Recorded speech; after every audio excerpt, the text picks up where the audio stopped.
Halo semua, perkenalkan nama saya Asmianti. Saya akan membahas tentang strategi peningkatan profesionalisme berkelanjutan. Ada beberapa pokok pembahasan dalam pengembangan profesi guru. Yang pertama, profesi guru dalam pandangan yuridis. Pada tanggal 2 Desember 2004 merupakan momentum bersejarah di mana pemerintah mencanangkan guru sebagai suatu profesi. Guru adalah salah satu profesi dari tenaga kependidikan sebagaimana diatur dalam Undang-Undang Republik Indonesia Nomor 20 Tahun 2003. Tenaga kependidikan adalah anggota masyarakat yang mengabdikan diri dan diangkat untuk menunjang penyelenggaraan pendidikan. Tenaga kependidikan dikategorikan menjadi dua, yaitu tenaga kependidikan yang terlibat langsung dengan proses pendidikan karena tugas utamanya sebagai pendidik atau mengemban tugas dan berprofesi sebagai pendidik. Tenaga kependidikan yang dimaksud adalah guru, dosen, pamong belajar, instruktur, dan lain-lainnya. Dan tidak terlibat langsung dalam proses pendidikan namun berpartisipasi mensukseskan penyelenggaraan pendidikan. Yang dimaksudkan dari tenaga kependidikan ini adalah para kepala satuan pendidikan, tata usaha, dan tenaga kependidikan lainnya. Yang kedua, ada profesi guru dalam pandangan akademik. Menurut Power 1907, guru memiliki peran utama bukan sekedar melaksanakan reformasi pendidikan, namun harus terlibat di dalam merumuskan konsep dan desain reformasi pendidikan. Disinilah letak pentingnya guru untuk juga bertindak akademis. Pada tataran praksis, dalam melaksanakan tugas, utama memfasilitasi pembelajaran setiap tindakan guru harus berdasarkan keputusan pedagogis, didasari teori belajar dan pembelajaran mutakhir, teori pengembangan peserta didik, dan teori-teori yang relevan. Yang ketiga adalah kriteria profesi pendidikan. National Education Association atau NEA menyatakan suatu profesi bidang pendidikan harus memiliki komitmen kepada peserta didik dan komitmen kepada profesi. Di mana komitmen kepada peserta didik berarti seorang guru mengutamakan kemaslahatan peserta didik. Sedangkan komitmen kepada profesi berarti guru sebagai tenaga pendidik perlu terus meningkatkan kompetensi yang menjadi ciri khusus dari profesinya.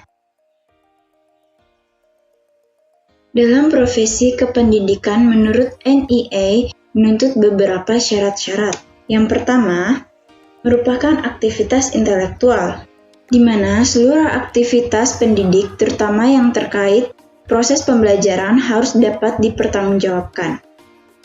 Yang kedua, menggeluti suatu batang tubuh ilmu khusus, yang artinya semua jabatan mempunyai monopoli pengetahuan sehingga bisa dibedakan dengan profesi lain maupun orang awam. Kejelasan batang tubuh memungkinkan mereka mengadakan pengawasan jabatannya dan melindungi masyarakat dari penyalahgunaan jabatan. Yang ketiga, memerlukan proses pendidikan lama. Kita telah mengetahui bahwa profesi guru dipersyaratkan kualifikasinya minimal S1 atau D4. Pendidikan calon guru dalam bentuk pre-service mengalami perubahan dari waktu ke waktu yang menunjukkan upaya untuk mendapatkan calon guru yang berkualitas. Yang keempat, memerlukan latihan jabatan berkesinambungan, di mana pembinaan dan pengembangan karir meliputi penugasan, kenaikan pangkat, dan promosi sejalan dengan jabatan fungsional guru yang bersangkutan. Ini bertujuan agar guru menjadi seorang pembelajar mandiri yang selalu mengembangkan profesinya di samping mengikuti program pengembangan profesi dari pemerintah. Selanjutnya, karir hidup dan keanggotaan tetap. Di Indonesia, guru merupakan bidang profesi dengan jumlah yang relatif besar, baik itu PNS maupun non-PNS. Namun, jumlah guru di Indonesia yang berpindah profesi atau pekerjaan relatif kecil sehingga cenderung dapat mempertahankan jumlah dan keanggotaannya. Bagi guru kejuruan, pembinaan dan pengembangan profesinya dilakukan melalui supervisi, pelatihan, dan pendidikan lanjutan. Yang keenam, menentukan standar baku sendiri. Profesi guru masih dipegang pemerintah dalam peranan dan menetapkan standar baku jabatan guru. Namun, seiring perhatian serius dari pemerintah, ada kecenderungan skor prestasi calon mahasiswa yang masuk pendidikan keguruan meningkat pada beberapa LPTK. Guru tidak lagi merupakan kelas kedua, namun mulai menjadi salah satu profesi yang diminati generasi muda. Ketujuh, mengutamakan layanan dibandingkan kepentingan pribadi. Jabatan guru memiliki dimensi sosial yang diharapkan berperan sebagai agen perubahan masyarakat. Seiring perkembangan di Indonesia, guru telah diakui sebagai suatu profesi dan keahlian khusus, maka merupakan hak apabila guru mendapatkan penghargaan dalam bentuk pendapatan yang layak selain pengembangan karir berkelanjutan. Dan yang terakhir, memiliki organisasi profesi yang kuat. Begitu pentingnya organisasi profesi guru, bahkan pasal 41 ayat 3 mengamanatkan guru wajib menjadi anggota organisasi profesi. Keempat, penilaian kinerja guru. Ada 3 poin dalam penilaian kinerja guru ini. Yang pertama, kinerja guru yang terkait dengan pelaksanaan proses pembelajaran.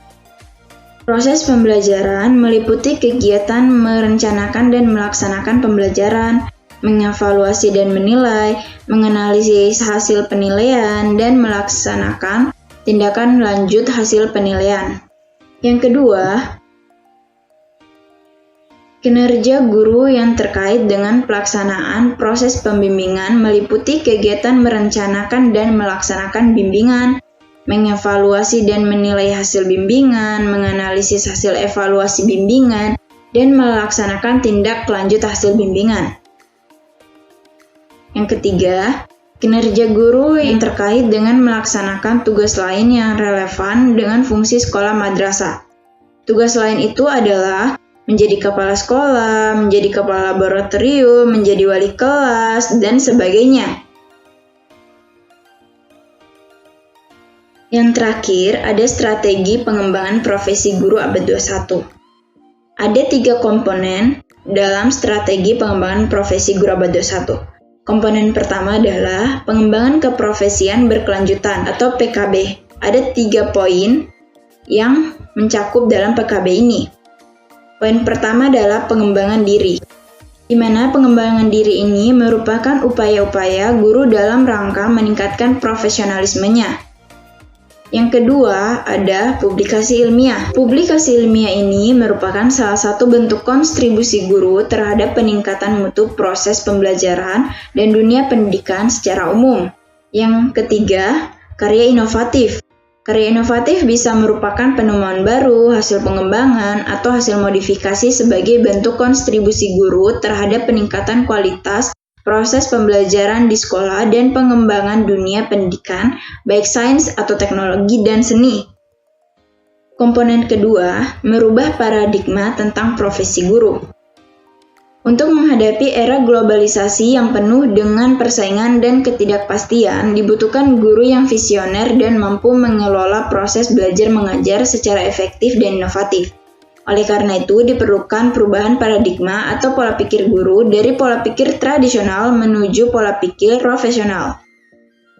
Yang terakhir, profesi guru abad 21, di mana pada pembelajaran abad 21 telah mengalami pergeseran terlebih adanya era disrupsi di mana akan terjadi perubahan masif, termasuk di dunia pendidikan. Digitalisasi sistem pendidikan dan pola pembelajaran berbasis digital akan menjadi kebutuhan generasi saat ini dan seterusnya. Maka dari itu, guru punya posisi penting karena interaksi antara guru dan peserta didik sesungguhnya merupakan respon budaya yang tak tergantikan oleh mesin. Fungsi guru berubah namun kehadirannya masih tetap diperlukan.